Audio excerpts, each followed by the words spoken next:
Okay, we're on time. Greeting, values guest. Okay, so thank you for the kind introductions. I was trying to think about something to say about myself that people don't suspect, that is not too embarrassing. So I think I came out with something. So I won twice the Italian championship in volleyball when I was a teenager. So that's not embarrassing. And you know, I'm very happy to be here. This is my second time at FLAR. It's a great conference. I always feel like I learn a lot and I meet interesting people. So thank you for having me. And on top of everything, it's also a beautiful city where to be. So this is a joint work with Robert Barrow and Carlos and Yader. You know, as the title suggests, and also how the introduction was pointing out, what we are interested in here is to understand the link between fiscal policy and inflation, with a special focus on the post-pandemic world and with a special focus on Latin American countries. But then, you know, we are going to expand a little bit the perspective, still remaining in the space of Latin American countries, and to be specific, FLAR countries +2, then we're going to see what the two special guests are. You know, just to put this into perspective, for a long time, I would say at least since Sargent and Wallace, the idea that inflation was ultimately a fiscal phenomenon was very much present, and I would say almost like taken for granted. Then, in advanced economies, I would say starting from the Volcker disinflation, so the fact that a central bank was able to bring inflation down without necessarily some big fiscal reform, kind of shifted the attention to central banks. No? So it's all about central banks, and you know, this idea of fiscal dominance is old-fashioned, or at least it doesn't apply to advanced economies. Of course, in Latin American countries, and more in general in developing economies, this shift never really occurred. I think like in Latin America, and again in developing economies, this idea that you need to keep fiscal policy on check in order to be able to control inflation was always part of the political and economic debate. But in advanced economies, this attention shifted away. We could argue for a while why that really happened. I think it was a little bit misleading. I think like fiscal policy still played a role in the Volcker disinflation and what followed through essentially President Reagan providing some very strong backing, at least publicly, for Volcker. But nevertheless, let's say the fiscal policy was off the picture for many years until COVID. And the reason why all of a sudden a lot of economists re-engage with the idea that perhaps fiscal policy can, quote unquote, succeed where central banks fail is because central banks in advanced economies have been trying to generate inflation for 2 decades. They were constantly undershooting the target. And in a sense, fiscal policy seemingly succeeded where central banks failed. And this ability to reflate the economy, and like we argue in a paper with Robert, this essentially came through this very large fiscal stimuli. So in this paper with Robert, we basically look at OECD countries, and we show that you can understand the cross-sectional variation in inflation outcomes for OECD countries out of the difference in the fiscal stimulus. Now, to be clear, we're not claiming that that's the only thing that happened during the pandemic. We're saying that once you control for the, let's say, global effect of the pandemic, the cross-sectional variation is mostly due to how large the fiscal stimulus was in response to the pandemic.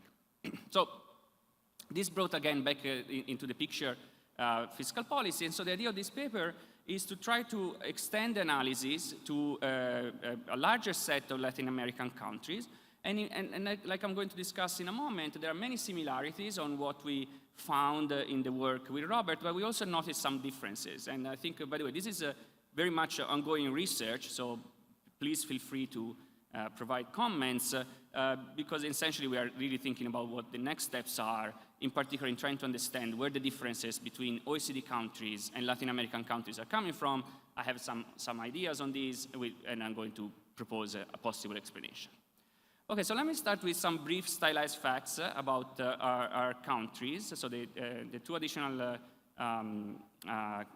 countries are Mexico and Brazil. So in these graphs, what I'm reporting, the first row, I report the amount of spending in this set of Latin American countries. Then I report the primary spending, so the one that removes spending for interest payments. And then in the final column, I have it with respect to GDP.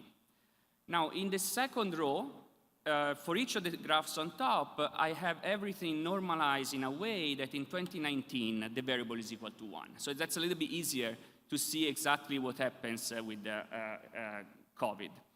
Now, the first thing that you might notice is that there is a fair amount of heterogeneity across Latin American countries. Probably this is an audience which I don't really need to explain this, but it was actually for me a little bit of a learning experience, because when you compare it with OECD countries, there is way more going on. And so in particular, you have that even during COVID, some countries reacted with large fiscal stimuli, but some countries, like for example Costa Rica, actually went in the opposite direction. And as you know, there might be good reasons for why that happened. But there is already a significant amount of heterogeneity, both in the way these countries approached the COVID period and how they behaved, fiscally speaking, during the COVID period. So in this sense, it's already kind of interesting to see if, again, this cross-sectional variation in the way countries reacted to COVID somehow shows up in differences in inflation outcomes. And so here I'm plotting the behavior of inflation and the debt to GDP ratio. So again, you can see that significant amount of heterogeneity in inflation outcomes. Remember that at the top I have the row series. At the bottom, again, I have the series normalized to be 1 in 2019 in a way that we can understand a bit better what happens during COVID. And so what is interesting here is that there is only a very short period of stability before COVID for this set of countries. Instead, when you look at OECD countries, and this should not be surprising, you have a much larger span of stability when it comes to inflation. When I say stability, I don't necessarily mean that every country has 2% inflation in the OECD, but they are kind of stable around some kind of average level of inflation that is relevant for that country. Instead, for Latin American countries, you can see that it's only, let's say, the 4 years right before COVID that you see really some convergence of these countries to their corresponding, let's say, average level of inflation, steady state. We can loosely interpret as an inflation target, but essentially what this suggests is that these countries, and it's not surprising because if you compare with the OECD countries, there might as well be some kind of selection bias for which OECD countries are countries that have established a more stable macroeconomic environment for a longer period of time. You see that they approach COVID in a heterogeneous way, and the inflationary outcomes are also very different during COVID, with some countries really having significant levels of inflation and some countries not. And this is also reflected in the heterogeneity in the behavior of the debt to GDP ratio. All countries experience some sort of increase during the early phase of COVID, but some countries essentially maintain a high level of debt to GDP ratio, while some other countries quickly move back. Now, the way some countries move back is in fact thanks to a jump in inflation. So there is basically a revaluation effect that lowers the debt to GDP ratio. Okay, so this is our starting point in terms of data. What we want to do is to essentially develop a conceptual framework to try to understand the relation between the amount of spending during COVID and the amount of inflation that followed. Okay, so what is this conceptual framework? So we're going to build on the fiscal theory of price level, and we're going to do it in a very particular way. So we're going to really take what Cochrane calls a frictionless environment. So in the sense, we're not going to try to embed the fiscal theory of price level into a larger model like I've done in other work. Instead, we are really going to start from this identity that says that the market value of the debt to GDP ratio on the left, not with respect to GDP, the market value of debt has to be equal to the present discounted value of future primary surpluses. So this morning, Ricardo already showed us some of these relations, and then I argue that when you take this literally and you try to compute at the right-hand side, there seems to be some missing component that we need to account for. Now, we're not going to say anything about that, and it's fine, because what we are interested in is, let's call it a news effect, a shift in expectation. So if you think again in terms of the present discounted value decomposition that Ricardo showed us, even if there is a component that is like dark matter that we don't really know how to account for, what we are interested in is what happens once there is a jump in the present discounted value of primary surpluses, and in particular, there is a jump in spending the last capital M periods. And that's what you see in in my second row over here. Now, under some assumptions, if you make the assumption that real interest rates and growth rates are roughly similar, and they are small compared to the shift in spending, then you can express the shift in spending as the GDP at the time of the shock, plus the change in the spending to GDP ratio over the capital M period. So here, capital M, think about this is the length of the fiscal stimulus that we implemented in response to COVID, that is typically 2 years. Okay? So this gives you a shift on the right-hand side. So if something changes on the right-hand side, something has to give on the left-hand side. Now, you might say, where is inflation in all of these? This is a paper about the relation between in fiscal spending and inflation. Where is inflation? Well, inflation is hidden in the market value of government debt, because once you have a maturity structure, shifts in inflation determine a jump in the market valuation of debt. So again, there is this surprise effect for which if agents were expecting a certain level of inflation and bonds were priced based on that certain level of inflation, if you have a sudden jump in inflation, that's going to devalue the current value of debt, or the value of outstanding debt. And this devaluation is going to depend on the sequence of inflation with respect to what agents were expecting. So here, the pi star is what inflation was before the pandemic hit, and then you have this sequence of inflation rates. Okay? Now, what the assumption we make in this in the original paper is that if there is a duration of capital T periods, it's perhaps optimal for the central bank to smooth the increase in inflation over these capital T periods. So, in other words, instead of just getting a big jump in inflation, you try to exploit these revaluation effects, keeping inflation elevated for capital T periods. And that's how you get this formula here. If you make that additional assumption that not only inflation is elevated for capital T periods, but also left constant for capital T periods, you get this very nice relation that basically says that the change in market value depends negatively on the amount of outstanding debt, the duration of outstanding debt, and the jump in inflation. So if we put everything together, the left-hand side and the right-hand side, we get this very colorful relation that relates the jump in inflation to the size of the fiscal stimulus, that would be determined in red on the right-hand side, the amount of debt outstanding, and the duration of debt outstanding. Now, it's pretty intuitive that if you spend more and you are not going to adjust taxes, inflation will jump by more. So that part is very intuitive. What is sometimes a little bit confusing is why the debt to GDP ratio enters negatively in this relation. In other words, why is it the case that everything else equal, a country with more debt outstanding should experience less inflation? And here it's important to go back to what I was saying before. You have these identities of present discounted value. We are interested in the news effect of the fiscal stimulus. We are not saying that all the outstanding debt is going to be inflated away. No, we are saying that this particular fiscal stimulus is going to be financed through inflation, at least potentially. That's what we are going to try to understand. So what that means effectively, if you think that inflation is effectively a tax on outstanding debt, you have a larger tax base when you have a large amount of outstanding debt. And so everything else equal, each unit of inflation gives you more revenues, more implicit revenues. And so that's why a larger amount of debt outstanding should lower the jump in inflation. What about duration? Well, duration allows you to spread the increase in inflation over more periods. So instead of having just one big jump, you can have a sequence of smaller jumps over more periods. Now you also see that now there is this coefficient theta that shows up just in front of my right-hand side. Oh, sorry, I was pushing the wrong button. There's this coefficient theta here. So if the fiscal stimulus is entirely expected to be financed through inflation, then this coefficient would be 1.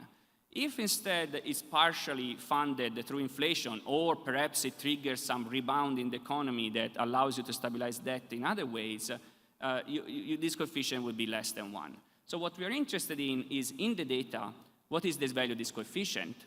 And the reason why the COVID experiment is so interesting is because it's not easy to find essentially a sort of natural experiment for which you have multiple countries engaging in a fiscal stimulus that arguably was unexpected across different countries. And so in a sense, it's almost like saying, well, if this was not inflationary, it's really hard to think about another case in which there is a sudden jump in spending that nobody discusses how it will be repaid, and that effectively needs to be financed through inflation. Okay? So we're going to do this in 2 ways. You can run panel regressions, or you can run a regression, and that's the one I'm going to focus on, of the shift in inflation pre- and post-COVID over the amount of spending plus a series of controls. Okay? Okay, so let me be kind of quick on the data summary, because there is here the key. The only, I think, particularly interesting thing is the countries that we have. So you see there is a group of these Latin American countries are also in our original data set, the OECD countries. Then we have all the FLAR countries and Mexico and Brazil. Okay? So something that you see when you present the summarized statistics for this data set is that, again, there is a significant amount of heterogeneity. So there are countries that actually did not experience an increase that over time had very large swings in inflation from very high values to very low values.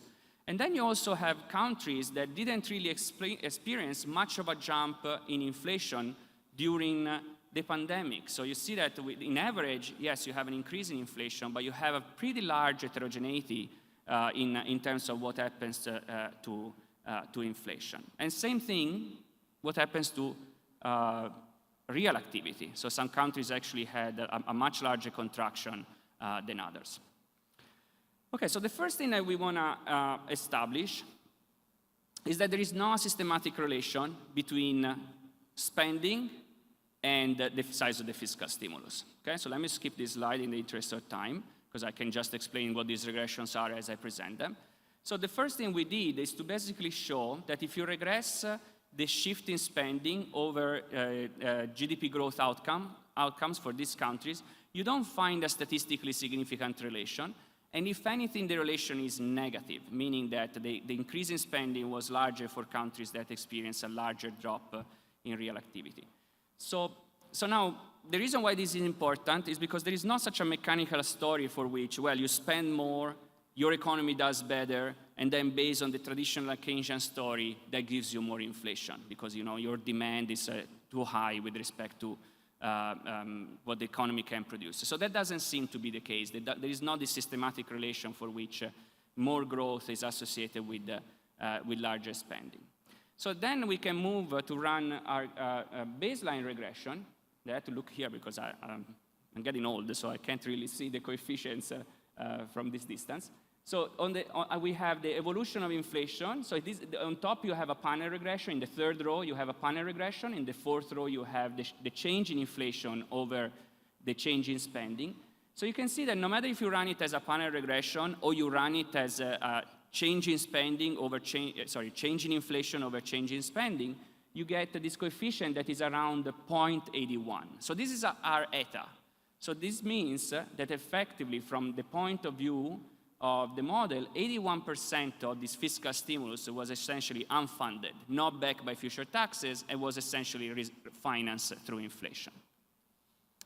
So in this sense, the results are similar to what we had in the paper with Robert. For OECD countries, we also find a coefficient around 0.8. Now, what is interesting, on the other hand, is that when we dig a bit more into the results for FLAR countries and for, let's say, Latin American countries, even if not all of them are included here, there are some important differences. So the first one is that you get a pretty good fit of the model even if you just focus on fiscal spending in itself, without really taking into account how large debt outstanding is or what the duration of debt is. So the reason why that's important is because the interpretation, if you remember the assumptions that I put down in order to derive that particular formula, I said that if you have a duration of, say, 4 years, you will want to keep inflation elevated for 4 years. If you have a duration of 5 years, you will want to keep inflation elevated for 5 years.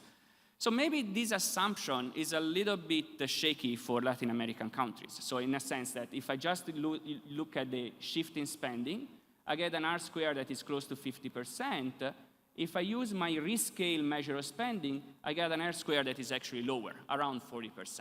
Now, still good fit, but what this suggests is that perhaps the assumptions that were working very well for OECD countries, for which we were finding that these 3 components were all equally important to understand the inflation outcomes, maybe for Latin American countries they are a little bit less valid.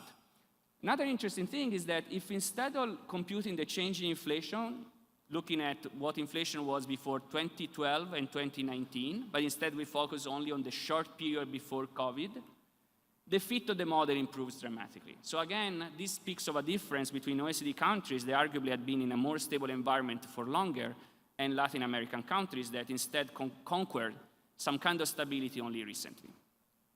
Now, why is that important? Well, because perhaps it suggests the reason why Latin American countries didn't want to fool around too much with this idea of let's exploit the maturity structure of outstanding debt. In other words, if you are concerned about your reputation for fiscal responsibility, the idea that because you have 5 years bonds outstanding, you are going to keep inflation elevated for 5 years, perhaps doesn't really apply. Perhaps your best interest is, okay, we're going to let inflation jump, that creates a big revaluation, but we are going to quickly, or at least we're going to try to quickly move back to where we were before the pandemic, try to bring inflation quickly under control. So this is very much related to our whole debate in the US about how long it takes for long-term inflation expectations to disanchor. Ricardo has contributed also on that topic. So perhaps in Latin American countries, this concern of we cannot lose control of expectations and inflation is much more present. Okay, so then other things are in line with what we had before, meaning that the results work well even if you look at core inflation instead of headline inflation. Okay, so from that point of view, there is not much new with respect to the previous paper that, again, I interpret as good news and as a valid theory. The key message, on the other hand, is that at least when it comes to the pandemic, so far what we have shown is that even for Latin American countries, the size of the fiscal stimulus seems to have a lot to do with how much different countries experience in terms of inflation. So there seems to be some differences with respect to OECD countries, but the key result is still there, that you can really think about the variation in the cross-sectional dimension as the result of how much fiscal stimulus was implemented across countries. Okay, so the last part of the paper is trying to expand this optic a bit more, and this is, again, is very much work in progress. And it's about asking whether this relation between fiscal policy and inflation goes beyond the COVID experience. And so in particular, we ran a series of panel regressions in which we regress the behavior of inflation over a series of controls. And what we are particularly interested in is whether once you control for all these additional factors like changes in commodity prices, changes in the price of energy prices, and so on and so forth, fiscal variables remain important, okay? And so, again, maybe this is not going to be shocking to this audience. Even once you control for, I would say, a fairly healthy set of potential controls, you still find in these panel regressions, in these dynamic panel regressions, that primary spending is still a very important variable, and it remains statistically significant, meaning that when primary spending is elevated, you get more inflation. Okay? So I feel like this fits well with what I was mentioning a moment before for why perhaps Latin American countries were a little bit nervous about letting inflation remain elevated for too long. Because if you live in a country in which this link between fiscal policy and inflation is very much present all the time, then the idea that you are going to let inflation remain elevated might call into question your commitment to low and stable inflation. And again, this is a difference with OECD countries for which we didn't find that outside the COVID period, there was much of a relation between spending and inflation. So again, this speaks of differences between these two groups of countries. Okay, so here, the last two graphs here is just about reporting the same results into a table form, so you can see that our key variables are here in the third and fourth row, and I would say that the most comprehensive set of regressors is here in the last column here. What I found interesting is that when you look at the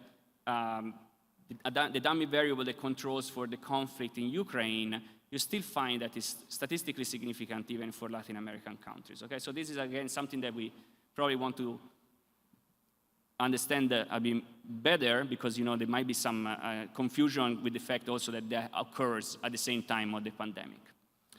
Okay, but I'm ready to conclude here. So what we did in this paper, so we basically adopted this framework from a previous paper I had with Robert, that in turn builds on the fiscal theory of price level. And we basically ask whether, even for Latin American countries, you can really think about the heterogeneity in inflation outcomes as a result of heterogeneity in the amount of spending during the pandemic. And as I was saying, this result seems to be very strong. It seems to apply also for Latin American countries. So I would say it's fair to say a fairly different group of countries with respect to the original data set that we had in the work with Robert. However, we also noticed these differences. So in the paper with Robert, it was clearly the case that the fit of the model was much better when you were controlling for duration and the size of outstanding debt. So here, the result is not as strong. We are going to investigate this a bit more because, for example, we haven't really tested if this is due to the fact that duration is not so useful, that's my idea, or the size of outstanding debt is not so useful as a control variable. So I think that we are going to investigate this a bit more in depth. So that's the first key difference. The second key difference that we found with OECD countries is that even when you move beyond the COVID period, you find this very strong relation between the amount of spending and the path of inflation, even when you control for all possible typical controls that are typically commodity prices or real activity and so on and so forth. So again, to some extent, I don't think that for people that have been studying the Latin American economies, this is not necessarily shocking, but I think it's at least encouraging that the results point in the right direction, meaning that the results point in the direction that for these countries, the link between fiscal policy and inflation seems to be very present. Now, notice that at this point, we are really a very early stage in the sense the nice thing about COVID is that I think it's fair to say that it was an exogenous event that resulted in larger than expected spending, and the argument is that this resulted in larger than expected inflation. When it comes to these business as usual, regular times regressions, you need to be a bit more careful in the sense that maybe you are just picking up some kind of correlation. So I think additional work would be trying to figure out if there is any way to isolate other kinds of shocks that we can consider as unexpected and then see if they result in larger inflation. Okay? That's it. Thank you.